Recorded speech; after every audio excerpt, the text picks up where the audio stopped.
Aqui na página 28, conforme PAIN, PAIN 1985, no caso de um paciente que consulta por problemas de aprendizagem, serão as seguintes áreas da indagação predominantes: antecedentes natais na fase pré-natal, que abrange as condições de gestação, expectativas do casal e da família, onde as doenças durante a gestação, dados genéticos e hereditários serão solicitados somente se o caso justificar.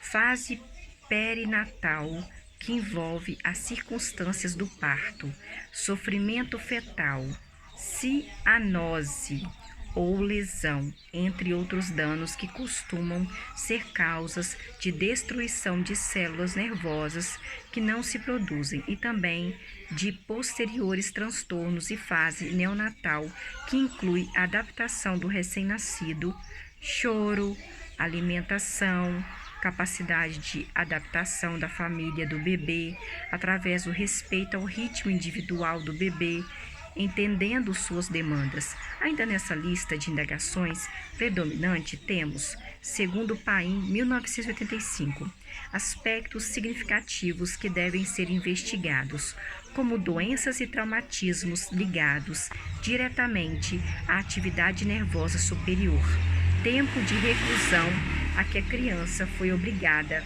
processos abertamente psicossomáticos, disponibilidade física, fatigalidade e limitações corporais, além de analisar o desenvolvimento motor, desenvolvimento da linguagem e desenvolvimento de hábitos da criança. Importante saber se as aprendizagens foram feitas pela criança no momento esperado, precoces ou retardadas pela família. Também é necessário saber se a criança passou por situações dolorosas, mudanças, situações de perda, participação da criança nesses casos e condições em que se deram a conhecer as experiências escolares, transformações ocorridas na criança, expectativas para a família, entre outros. Com a obtenção desses dados, o terapeuta começará a encaixar as peças e começará a delinear suas hipóteses. A hora do jogo é onde o psicopedagogo observará a estimulação do desenvolvimento motor, social, cognitivo e afetivo do paciente, de acordo com PAIN, PAIN 1985, assim como são analisados os esquemas práticos de conhecimentos por meio da atividade assimilativo acomodativa no bebê. A ludicidade fornece informações sobre os esquemas que organizam, interagem e integram o conhecimento no nível representativo. Por isso, considera-se de grande interesse para o diagnóstico do problema de aprendizagem na infância a observação do jogo do paciente, e se faz isso através de uma sessão que se denomina hora do jogo. Para realizar essa atividade, o psicopedagogo conta com uma caixa que contém diversos materiais, sucatas e elementos não figurativos de vários tipos. Nessa etapa do diagnóstico, o psicopedagogo consegue analisar de que forma a criança se relaciona com os objetos, em que condições ele é capaz de brincar. Outro momento importante do diagnóstico são as provas projetivas, que têm como objetivo conseguir identificar fatores emocionais que influenciam no desenvolvimento da aprendizagem do paciente. Segundo PAIN 1985, na página 61, ele diz: o exame das provas projetivas permitirá, em geral, avaliar a capacidade do pensamento para construir no relato ou no desenho uma organização suficientemente coerente e harmoniosa como para vincular e elaborar a emoção. Também permitirá avaliar a deteriorização que se produz no próprio pensamento quando o quantum emotivo resulta excessivo. O pensamento incoerente não é a negação do pensamento, Ele fala ali mesmo onde se diz mal ou não se diz nada, e isto oferece a oportunidade de determinar a norma no incongruente e saber como o sujeito ignora. Existem 3 tipos de diagnósticos mais comuns dentro das provas projetivas: desenho da figura humana, relatos e desiderativo. Segundo Paim, 1985, o desenho da figura humana permite avaliar os recursos simbólicos do sujeito para referir a diferenças como criança versus adulto, feminino versus masculino, fada versus bruxa, dentre outros, o que releva o nível de sua adequação semiótica, cuja relação com a aprendizagem se teve oportunidade de enfatizar na ocasião em que se analisou a hora do jogo. As provas nos relatos Paim, 1985, comenta que elas têm como instrução criar uma história ou antecipar o final da sua história. São oferecidos ao seu paciente estímulos gráficos ou verbais que sugerem certas relações ou transformações viáveis. O sujeito percorre um dos caminhos inusitados, trazendo elementos mais ou menos originais. As lâminas e os contos, eles não são neutros, pelo contrário, apontam temas classificamente conflitivos de conflito, provocando defesas mais ou menos apropriadas. Página 30.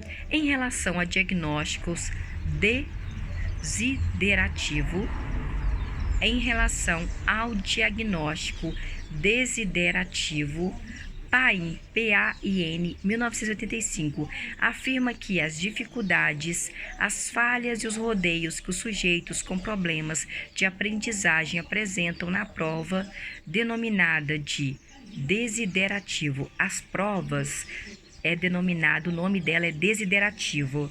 Qual a denominação da prova de aprendizagem desiderativa? Indicam sua dificuldade para recuperar intelectualmente objetos perdidos e reprimidos. O diagnóstico não segue uma linearidade. Cabe ao psicopedagogo, durante o processo, observar o andamento das sessões e, assim, vai construindo o percurso. Após as sessões diagnósticas, o psicopedagogo tem condições de avaliar o processo de ensino e aprendizagem do paciente. Segundo Paim, 1985, de acordo com a hipótese diagnóstica, uma vez que foi recolhida toda a informação e reunidos os diferentes aspectos que interessam a cada área investigada, tem-se a necessidade de avaliar o peso de cada fator na ocorrência do transtorno de aprendizagem. Em relação à devolução diagnóstica, a mesma autora comenta que talvez Paim é autora, uma mulher. Paim, 1985. Após a conclusão do diagnóstico, o psicopedagogo necessita determinar qual tratamento é mais adequado para o problema em que o paciente apresenta. Diremos que, em geral, o tratamento psicopedagógico é o mais indicado no caso de tratar-se de um transtorno na aprendizagem. Paim, 1985, página 74. O tratamento psicopedagógico possui enquadramento, os objetivos e as técnicas. Paim, 1985, página 74. O tratamento psicopedagógico possui enquadramento, os objetivos e as técnicas. A tarefa diagnóstica tem um enquadramento próprio que possibilita solucionar rapidamente os efeitos mais nocivos do sintoma para depois dedicar-se a afiançar os recursos cognitivos. Paim, 1985, página 77.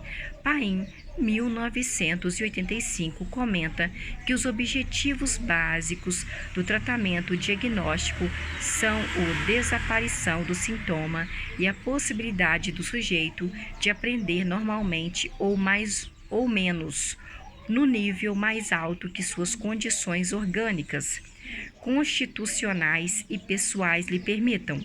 Ainda conforme a autora, Paim Pode-se resumir os objetivos do tratamento em 3 fundamentais. Tem 3 objetivos fundamentais aí, fala Paim, para esse tratamento psicopedagógico de terapeuta, né? Um terapeuta. Em primeiro lugar, nós temos que conseguir uma aprendizagem que seja uma realização para o nosso cliente, que é o sujeito. Em segundo lugar, conseguir uma aprendizagem independente por parte do sujeito, do nosso cliente. E por último, propiciar uma correta autovalorização daquela aprendizagem do nosso paciente. De acordo com Paim, em 1985, para poder cumprir os objetivos expostos e garantir a conservação do enquadre, o psicopedagogo necessita adotar técnicas gerais que são as seguintes: organização prévia da tarefa, graduação, autoavaliação, historicidade, informação e indicação. Aí nós terminamos o livro, aqui nós temos várias